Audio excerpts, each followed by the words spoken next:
અહીંયા અમારા ભુજ શહેરના જિલ્લાના તમામ બ્રાહ્મણો મારી પાસે મળવા માટે પ્રેમથી મુલાકાત લેવા માટે આવ્યા। એમનો જે વિષય હતો કે આજે હું બોલ્યો કે બ્રાહ્મણો ઊંડા શીશમાં પહેરાવે 7 વર્ષની દીકરીની ઉપાસ ન થાય, એ શબ્દને લઈ અને એમનો રોષ, એમનું હૃદય દુખાણું, એ બદલ હું રાજુબાપુ હૃદયથી માફી માંગુ છું। પ્લસ વાત એ છે કે બધા બ્રાહ્મણોને નથી કીધું, પણ છતાં બ્રાહ્મણ શબ્દ આવે એટલા માટે બ્રાહ્મણોનું હૃદય દુખાય, અને બ્રાહ્મણોનું હૃદય દુખાય એવું રાજુબાપુ કોઈ દી ન કરે। કારણ કે વ્યાસપીઠ એ બ્રાહ્મણોને આધારિત છે।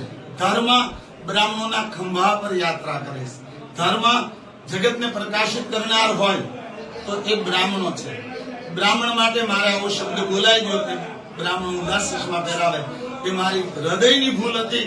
મારાથી એક સ્વાભાવિકતાના રૂપમાં કોઈ કારણસર પરમાત્માએ આજ આટલા બધા બ્રાહ્મણોનો આશીર્વાદ અથવા તો મને શિખામણ મળવાની હશે એટલા માટે શબ્દ બોલાયો છે, પણ એ શબ્દ બદલ હું રાજુબાપુ હૃદયથી માફી માંગુ છું।